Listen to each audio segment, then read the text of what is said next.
एक ऐसी संरचना जो धातु, समय और यहां तक कि विज्ञान के नियमों को भी चुनौती देती दिखती है।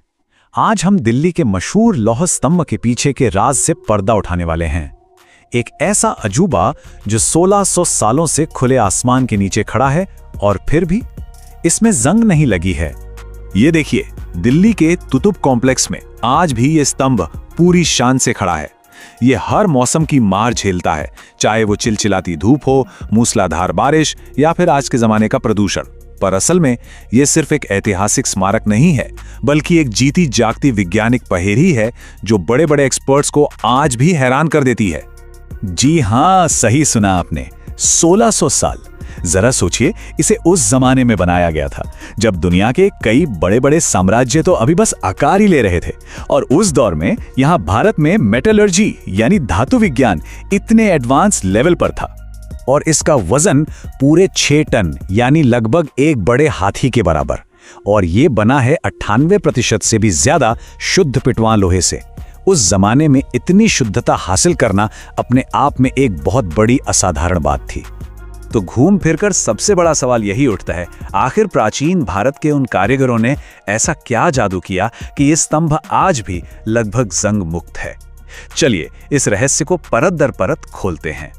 इस स्तंभ की कहानी हमें सीधे गुप्त काल में ले जाती है, एक ऐसा दौर जिसे अक्सर भारत का स्वर्ण युग या गोल्डन एज कहा जाता है, और यहीं पर हमें इसके असाधारण निर्माताओं के बारे में पता चलता है। देखिए, ये स्तंभ महान गुप्त सम्राट चंद्रगुप्त द्वितीय के शासनकाल में बना था। वो अपनी सैन्य जीत और कला विज्ञान के संरक्षण के लिए जाने जाते थे। ये स्तंभ न केवल उनकी ताकत का प्रतीक था, बल्कि भगवान विष्णु के प्रति उनकी गहरी भक्ति का भी एक प्रमाण था। अब जो बात इसे वाकई दिलचस्प बनाती है वो ये है कि इस विशाल स्तंभ को पिघले हुए लोहे से एक ही सांचे में नहीं ढाला गया था। नहीं, इसके बजाय इसे एक बहुत ही मुश्किल और मेहनत वाली तकनीक से बनाया गया था, जिसे हम फोर्ज वेल्डिंग कहते हैं। इसमें होता यह था कि कारीगर लोहे के छोटे छोटे टुकड़ों को, जिन्हें ब्लूम्स कहते हैं, भयंकर आंच पर तब तक गर्म करते थे जब तक कि वे नरम न पड़ जाएं। फिर वे इन गर्म टुकड़ों को एक एक करके हथौड़ों से पीट पीट कर मुख्य स्तंभ पर जोड़ते जाते थे। जरा सोच कर देखिए, इस 6 टन के स्तंभ को बनाने में कितनी मेहनत और कितना हुनर लगा होगा।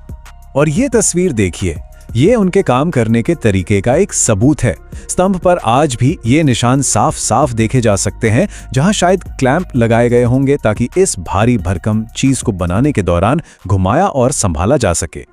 ये प्राचीन इंजीनियरिंग का एक जीता जागता सबूत है जो आज भी अपनी कहानी खुद कह रहा है। तो हमने इतिहास और इंजीनियरिंग की बात तो कर ली, अब चलते हैं उस विज्ञान की तरफ जिसने इसे लगभग अमर बना दिया है, वो राज जो इसे जंग से बचाता है। इसका सारा राज एक निष्क्रिय सुरक्षात्मक परत में छिपा है।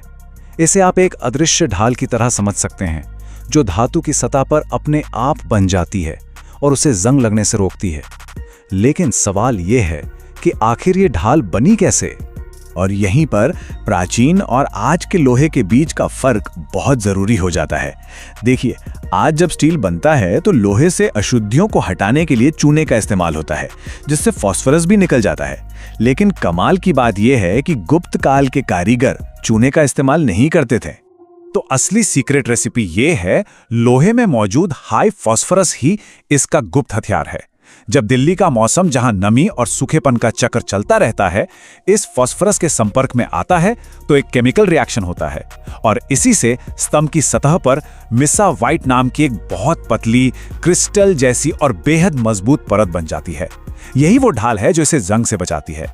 और ये एक ऐसी प्रक्रिया है जो हजारों सालों में धीरे धीरे पूरी हुई है। लेकिन रुकिए, इस स्तंभ की कहानी सिर्फ विज्ञान और इसके निर्माण तक ही सीमित नहीं है। दिल्ली में अपनी जगह बनाने से पहले इसने एक बहुत लंबा सफर तय किया है। ऐसा माना जाता है कि इसे सबसे पहले मध्य भारत की उदयगिरी पहाड़ियों पर लगाया गया था। फिर सदियों बाद 11वीं शताब्दी में तोमर राजा अनंगपाल इसे दिल्ली ले आए, और फिर 12वीं सदी के आखिर में यह कुतुब कॉम्प्लेक्स का हिस्सा बन गया, जहां ये आज भी खड़ा है। अब एक स्तंभ जिसने इतना लंबा वक्त देखा हो, इतने दौर देखे हों, तो जाहिर है उससे जुड़ी कहानियां और किस्से कहानियां तो होंगी ही। एक बहुत मशहूर लोक कथा है कि जब राजा अनंगपाल ने इस स्तंभ को उखाड़कर दोबारा लगवाने की कोशिश की तो वो अपनी जगह पर ढीला रह गया, और कहते हैं कि इसी ढीली शब्द से हमारे शहर का नाम दिल्ली पड़ा। ये कहानी हमें बताती है कि ये स्तंभ इस शहर की पहचान में कितना गहरा रचा बसा हुआ है। जब हम इसकी तुलना दुनिया भर में मौजूद दूसरे प्राचीन लोहे के ढांचों से करते हैं तो दिल्ली का लौह स्तंभ वाकई में सबसे अलग है। इसका इतना बड़ा आकार, इसकी शुद्धता और सबसे बढ़कर इसका जंग ना लगना, ये सिर्फ किस्मत या अच्छे मौसम का नतीजा नहीं था। ये उस समय के धातु विज्ञान का एक सोचा समझा चमत्कार था। तो आखिर में ये स्तंभ हमें सिखाता क्या है? ये एक खोए हुए विज्ञान का सबूत है। एक ऐसा विज्ञान जहां तथाकथित अशुद्धियों को कमजोरी नहीं बल्कि ताकत बनाने के लिए इस्तेमाल किया गया था। ये प्रकृति के साथ मिलकर काम करने का एक शानदार उदाहरण है, ना कि उसके खिलाफ जाकर। ये स्तंभ आज भी हमें सोचने पर मजबूर करता है। एक ऐसे समय में जब हम सस्टेनेबल मटेरियल और बेहतर इंजीनियरिंग की तलाश में हैं, शायद कुछ जवाब हमारे अतीत में ही छिपे हुए हैं। क्या ये प्राचीन ज्ञान हमें एक ज्यादा टिकाऊ भविष्य बनाने में मदद कर सकता है? ये एक ऐसा सवाल है जो ये स्तंभ 1600 सालों से चुपचाप खड़ा आज भी हम सबसे पूछ रहा है।